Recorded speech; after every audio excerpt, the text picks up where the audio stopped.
There is no secret that the NFL Pro Bowl has lost all entertainment value that it once had. The days of massive hits and competitive play is gone, and they don't even bother playing contact football anymore.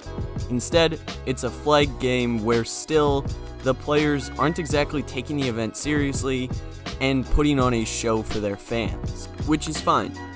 These athletes who are worth millions of dollars are just able to have fun playing the sport that they love. But you have to imagine that the NFL is less than thrilled with what the Pro Bowl has become. We are likely witnessing the event come to a sad end. But perhaps there is a way to save the Pro Bowl. And in this video, I'm going to share 2 suggestions to save the NFL All-Star Game. If you enjoyed this video, please leave a like and consider subscribing to the channel. The inspiration for this first suggestion is influenced by the NHL's recent change, announcing after the 2024 All-Star Game that they were scrapping the event that they had ran yearly since 1947, replacing it with the Four Nations Face-Off, a brief tournament that will pit Canada, America, Sweden, and Finland against one another.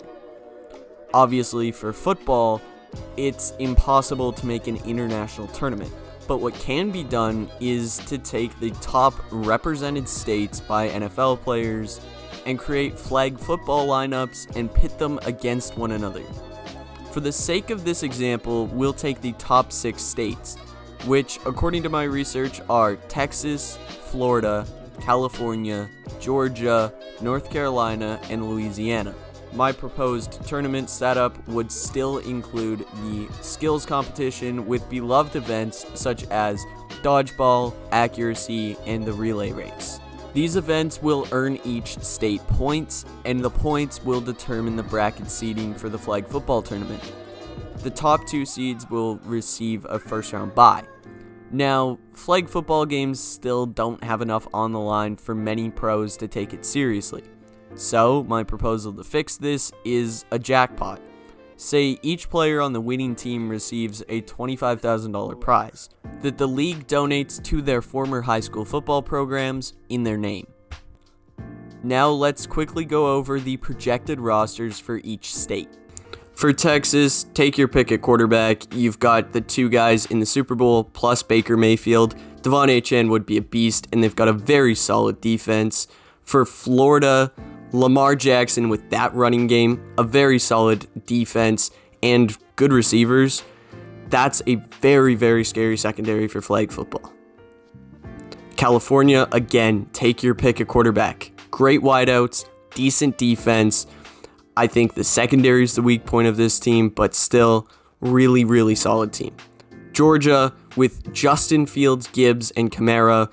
I don't know if they'd have to throw the ball, but if they do, they've got Lad McConkey, Tyreek Hill, and Rashad Bateman, and a solid defense. For North Carolina, this is definitely the weak point, but the defense, Alex Highsmith, Dexter Lawrence, Jair Alexander, Garrett Williams, and Malik Mustafa kind of makes up for it. But Louisiana, all you have to do is look at the wide receivers here. Insane. Justin Jefferson, Jamar Chase, CeeDee Lamb, Devontae Smith, Malik Nabers, and Brian Thomas. Those are the best in the whole league. Keep in mind, these are rough drafts, and a lot of these could be inaccurate. Just off the top of my head, these are guys that I would put on my Pro Bowl roster. So, the main argument against this idea is the talent gap between some of these rosters. While most are even, a team like North Carolina definitely doesn't match up. So, how can we change this? Well, what if it became a college reunion? I know that it might be hard to fill the teams with current players from those schools, but you can't tell me that you wouldn't tune in to watch Joe Burrow, Justin Jefferson, and Jamar Chase all back together with the addition of Brian Thomas and Malik Nabers. Assuming that we keep the bracket set up the same, who are the top represented schools in the National Football League? According to my research, Alabama leads the way, followed by Georgia, Ohio State, LSU, Michigan, and then Clemson.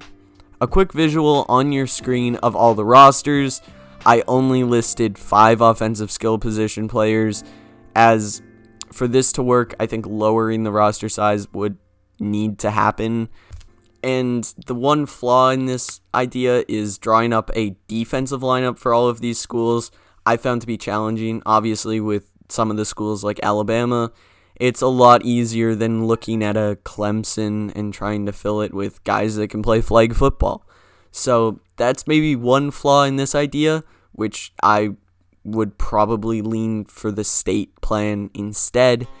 But it's still an interesting prospect to think about. The NFL needs to scrap the Pro Bowl because it has lost its competitive edge and relevance. Originally intended to showcase the league's top talent, it has turned into a lackluster, non-contact exhibition game with very little incentive for players to perform their best. The relaxed rules and lack of intensity diminish the excitement for the fans, making it feel more like a casual event than a true celebration of elite football talent. To restore its value, the Pro Bowl needs to be reimagined with more competitive formats, and I feel like I presented some pretty good alternatives in this video. I've been to the Pro Bowl for the 2018 season, and I feel like even since then, the quality has dropped off so substantially, even over just a few years.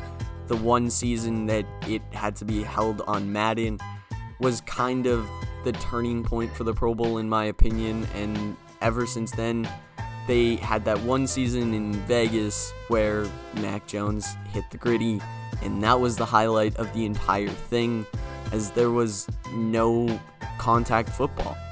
Like I said, the days of Sean Taylor blowing up the punter in a Pro Bowl are long gone, and I think if the NFL is going to keep the Pro Bowl around and keep it as a flag football tournament, it needs to change the format. And while most fans might not care, I still would like to see the Pro Bowl, as it was part of my childhood that I cherished. So I hope that you guys agree with what I said in this video. Maybe you have your own suggestions on how to fix the tournament and make it back to something worth watching. So thank you guys for watching this video. If you enjoyed, make sure to leave a like and subscribe to the channel. I'll see you guys next time. Goodbye.